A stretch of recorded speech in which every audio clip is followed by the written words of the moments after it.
Hey, Ronnie here from fourwheelinginwesternaustralia.com.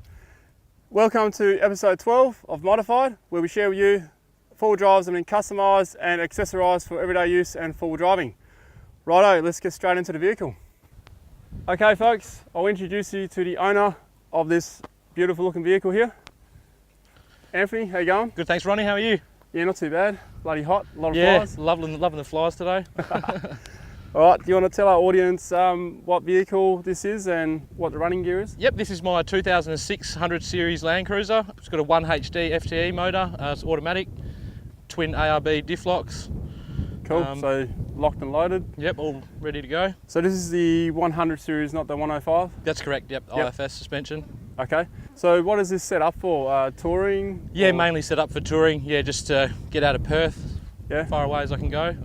Okay, cool. So set up for the long trips then? That's it. Awesome, good stuff. Well, let's get straight into all the aspects of the vehicle. We'll cover the whole vehicle from front to back, from outside to inside as well.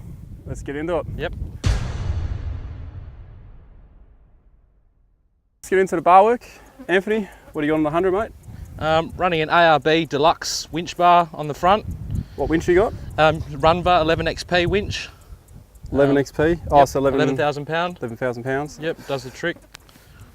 Cool, a Dynamo rope. Yep, comes with Dynamo rope on it. Are they road safe Yep. recovery points? Yep, road safe recovery points at the front underneath. The rock sliders. These are on-track fabrication, deluxe rock sliders and scrub bars. Very sturdy piece of gear. I've given them a bit of hell. And they're welded here? Yep, all welded up. So all one piece, just oh yeah, so if you unbolt them, the whole... Yep, the whole thing, so they're nice and strong. Taking a bit, eh? Yeah, taking a bit, drop down on a few nice rocks. Oh yeah. Yeah, that's what it's for, eh? Yeah, they've definitely done the trick. The old ARB ones, the U-bolt mounts that they come with weren't very dirty enough, I found, so... Oh, so you had the ARB one? Had the ARB ones, yeah, and then I ended up putting the flares on and they didn't fit around the flares, so I ended up, just going... so you had to change it regardless. Yep, going custom and start getting something a bit stronger. So we're at the rear bar now. Who makes this rear bar? This is a MCC dual wheel carrier. Yeah, I've had it on the car virtually since I got it. Bang for buck compared to a lot of other stuff on the market. It's actually held up quite well. Just these pins snap every now and then from just mistreating them, but other than that. Oh, what are those pins for? Oh, that's just to lock the when arms you open out. it up. Yeah, so if you don't manually do that after a while, they end up snapping over time. Yeah. And you've only got one spare on? Yeah, I only carry one spare just because I daily drive the car. When I go on the big trips, I'll put the second spare on just to save a little bit of weight, and I can get into the tailgate with just opening one swing arm instead of two. Oh yeah, makes sense. Get to the fridge a bit easier. Cool.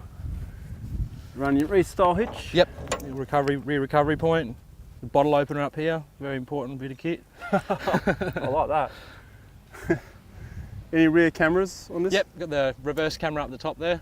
Oh, up there, yeah. I thought I saw it before and I was looking for it then. Yeah, connected to the double din TV in the dash. Roof rack. Yep, it's the second roof rack I've actually had on the car. The first one I got was a steel rack and it started rusting, leaving stains all over the car. So I've gone to an alley rack now, just shed a bit of weight off the big girl as well. Yeah, that's a good idea to get rid of the weight of it. Who makes this one? This is a cut snake rack. Cut snake? Yep. Is that a custom sort of? No, just a mob over here that do them. And so you bolted your own, you use Rhino rack? Yeah, I use the Rhino rack shovel mounts, just I like the design of them. Max Tracks on the back? Yep, Max Tracks a bit of recovery gear. I've got the awning on the other side. Yep, what awning is that? Just the ARB awning. ARB awning? Yep, 2.5 metres. 2.5 by 2.5? Yep, 2.5 by 2.5. Righto, we're back at the front now. We're going to cover Anthony's lights. So let's start with the obvious ones. Yeah, got a pair of the ARB Intensity LED spotlights at the front.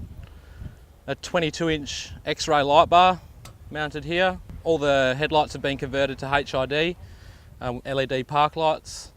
And then I've got the 3 fake Intensities up on the roof. The 3 fake ones? Didn't have a spare leg to sell to go buy 3 more. So. Oh yeah. How do they rate compared to these ones? They probably just don't throw out as much distance, but the spread's all there, so most of the time it does the... I reckon you get fantastic spread with those up there. Yeah, absolutely. So when you go off road on you know, like on the tight tracks, what do you use light-wise? They're all hooked up to one switch. All of them? Yep. Bang. So bang, Yeah. just flood it out. Yeah. Cool. Just get us the maximum amount of light so you can see everything. It's a bit like the sun rising. If you... Yeah, pretty much. The main reason the ones are on the roof is because, the last trip we went, hired a van and went up to Exmouth with the missus and the bubs, and a lot of people told her about all the cows on the highway, and she didn't want to do any night driving, and I did to make the most of the time. So you basically made it daylight. it was a good excuse to get some more lights. Yeah. Yeah, it's always good to find excuses like that. That's it. You got lights on the back. Yes, I do. And what do you got in the back? Just another, same as this, but just a 14-inch X-ray LED reverse light that I've just got hooked up to a switch in the cab, and then another just 2 LED X-ray For camping? spotlights, yeah, just for camping setup at night. Hooked up to reverse? Nah, they're hooked up to a switch in the back. Okay, so you Yep. can't switch them in the cab, you got to go to the back. Yep. GME antenna, 6.6 dB. How do you get range out of this? Yeah, do pretty good. Get about, max I've probably had about 6K, but we normally keep a pretty tight convoy. So maximum distance 6K? Yeah, it's about 6K, just like in line of sight. It was probably the best that I've done with it. And this pin here, does that? That's just to get it in the garage. Yeah, that's a cool idea, man. Yeah, because that's the only thing that was stopping getting it in the garage, and some Yeah. of the car parks, that's the highest point of the car. Tyres and lift. Anthony, we'll start with your tyres. I recognise those tyres. Yeah, they do look quite similar. I'm running the Nitto Trail Grapplers, 295/70 17s. Definitely hook up really well on the road, off-road. Just, so quiet, and heaps of grip when you need them. Really happy with the tyres. How many Ks you done? just under 20,000 on these ones. 20,000? Yep, going well, wearing well. How do you find the noise? Because mine are just starting to get noisy and they've done 55. Yeah, the noise so far is still really well. Even with towing a van, I found them to be a lot quieter than most of the other muddies on the market. Definitely doesn't hum too bad. Last thing you want on them long trips.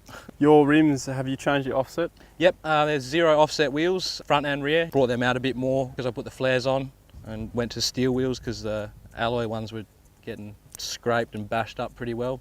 Your lift? Running an Old Man Emu 2-inch lift. Consists of the Old Man Emu torsion bars, rear springs, shocks, and then I've got the Total Chaos upper control arms at the front. 25mm road safe diff drop kit, just to bring them CV angles back down. So you lifted 2 inches, brought it down 1 inch. Yep, and adjustable rear panhard rod. And how do you find your suspension?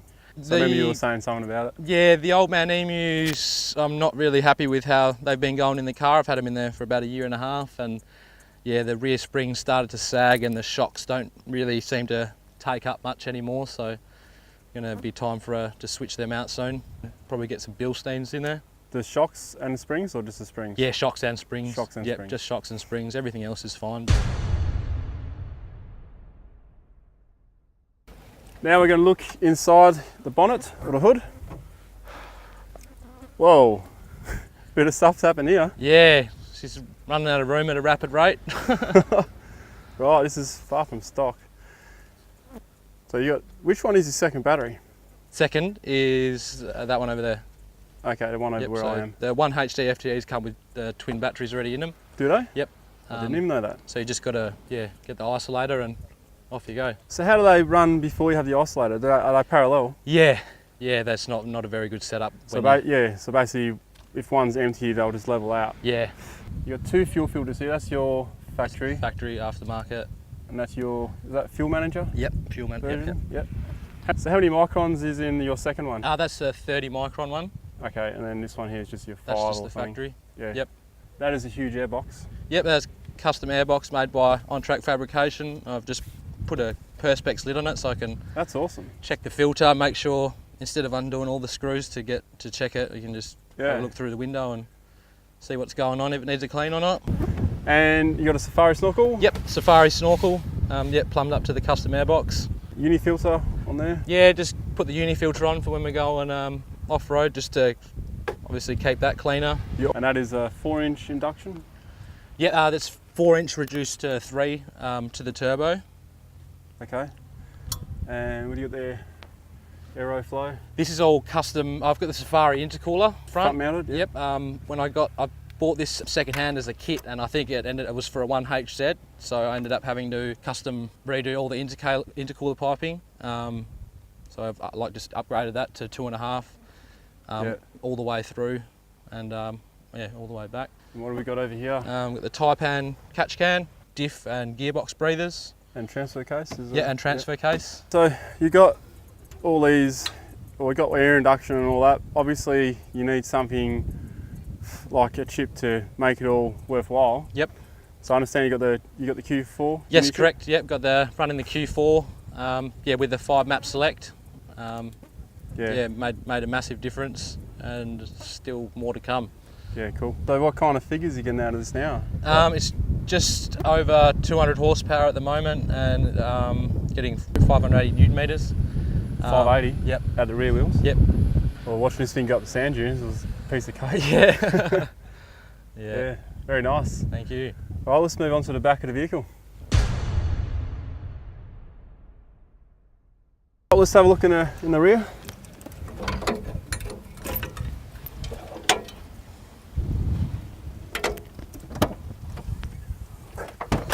Whoa, double fridge. Yeah, 40 litre Engels in there. Normally just keep the fridge in for running when I'm in the city, but when we go away, one freezer, one fridge. To maximise space and everything. This one's on the drop-down fridge slide, and this one's just on the factory pull-out slide. So that'll be a freezer then, I take it? Yes, that one is. Yep. So don't really need to see what's in there as much as you do in the. That's awesome. Yep. So nice and easy to do. Get your gear out. Great for short people. Yep, that's it. Outback drawers from ARB. Just keep all my tools and stuff in this one, and recovery gear and spare parts. I've got a 600 watt inverter in the side panel here, and just more storage on the other side over there. Yep. Just got this knocked up because the carpet was starting to get a bit stained and dirty from all the tracks. So just something a bit more sturdy to clean on, cook on. This flap here, that's part of the... That's just factory. Okay. Oh, makes the dead space handy. Yeah, absolutely. And this here? There's rear solar shades. They got them on all sides? Yeah, just for the cargos and the rear screen. They look like they're made for this one. They are, yeah. So just standing here, it's 37 degrees out here right now. Yep. But right here, I swear it's like 10 degrees nice. cooler. It is, yes. Might do the rest of the video here. So when you go camping, where do you chuck all your stuff? On the roof rack? Yeah, most of the stuff goes on the roof. I've only just got the baby seat on this side. I can normally take this pair of seats out here at the back, so just... Oh, completely out? Yeah, just put storage tubs. Inside the interior of Anthony's 100 series is going to run us through all the bits and bobs he's got in here, and there's a fair bit. So what we're going to start with, I'm going to start with your 5-map select on your uni chip. Yep, got the 5-map select that goes to the Q4. So I've got 5 different tunes, running from my base tune up to the top tune, which is 200 horsepower. So very handy to have if you want that bit of extra power for towing or forward driving, or if you want your fuel economy back, you can just put it back to the lower settings. Have you got any other specific tunes for low range or anything? Nah, not as yet. It's in the process of when the turbo goes on, it's going to all be getting retuned again. Yep. Yeah, okay. Your switches, that's that for all your lights, rear and front? Yep. So it's just fog lights, this single spotlight switch for all the front lights, and the reverse light switch. Cool, looks pretty neat. It all looks pretty neat in here. Yeah, I try to keep them looking clean. So is that a battery monitor? Yep, got the projector dual battery monitor there, just to make sure the batteries are all going all right. And there's your locker. Yep, the front and rear locker switches are here. We've got turbo timer and compressor switch on the other side over here. Boost, pyro and trans temp gauges. So you get your trans temp as well? Just to monitor everything, make sure. Oh yeah, because you're automatic. Everything's going all right. Yep. Yeah. Roof console? Yep, Outback Accessories roof console. Just the cruisers come with, they hold about 5 pairs of sunglasses, the original ones that they come with. And you can't even fit a normal pair of sunglasses in them, so I had to do something about that. So just a bit of extra storage and LED lights, and yeah, got the UHF up there as well, nice and tucked away.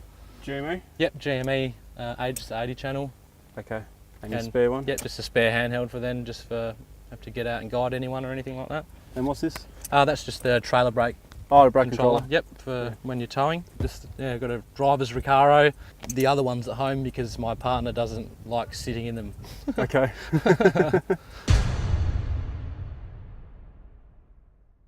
Renee, ready? Yep.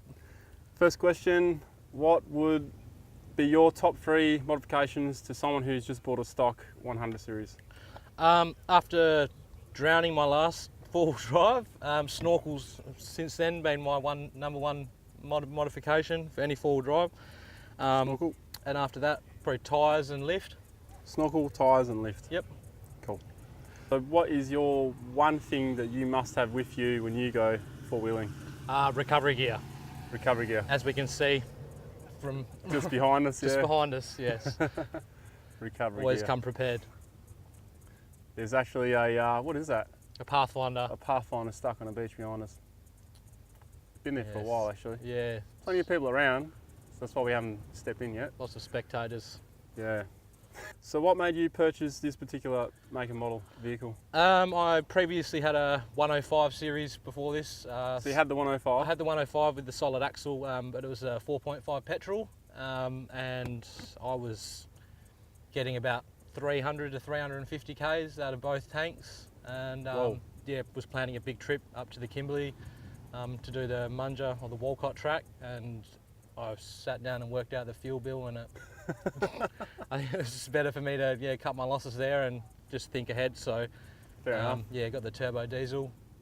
Yeah, just for reliability and economy and everything. Probably good. Well, let's jump straight into your best 3 trips then. I'm guessing the Kimberley will be in one of them. Yeah, Kimberley was definitely number one. It was like a 9,000 k round trip, just up to Mount Elizabeth Station, where we got the keys to the Munger track, and yeah, went and did that with a few mates. Yep. And yeah, it was excellent. Just the scenery all the way through the Kimberley was amazing. We're going back again next year. Nice. So yeah, looking forward to doing that one again. Awesome. And your second one? Second one was probably recently. Just got a van and just went as far up to Exmouth. Stopped at all the places on the way, like Denham and Coral Bay. Yeah. Monkey Mire, all that sort of stuff. So that was really, really nice, just seeing our coastline up there. Yeah, yep. Beautiful. Cool. And your last? Last one's probably Steep Point. Great fishing trip with the guys. Yeah, unbelievable. Never seen that much stuff swimming in the ocean before. Awesome. Some of the sharks and that we hooked up with. Yeah. So the next mod for this vehicle, what's that going to be? Next mod for the vehicle, getting just a bigger turbo sorted. So next year it'll be going to SS Auto Repairs, just for a bit of R&D. Turbo retune, just to get a bit better numbers, and yeah, that'll be pretty much it buttoned up. All right, well, thanks for having the vehicle on the show. Thanks for having me, Ronnie. No worries. Rightio folks, thanks for watching. You can subscribe right up there. There's a lot of great ideas here if you're a 100 series owner, or even a 105 series owner. A lot of the interior and the back should be the same. That's the same, isn't it? Yeah, pretty much. All the same, yep. Just the solid axle and the engine, pretty much. All right, take care of the tracks and trails, and see you in the next video.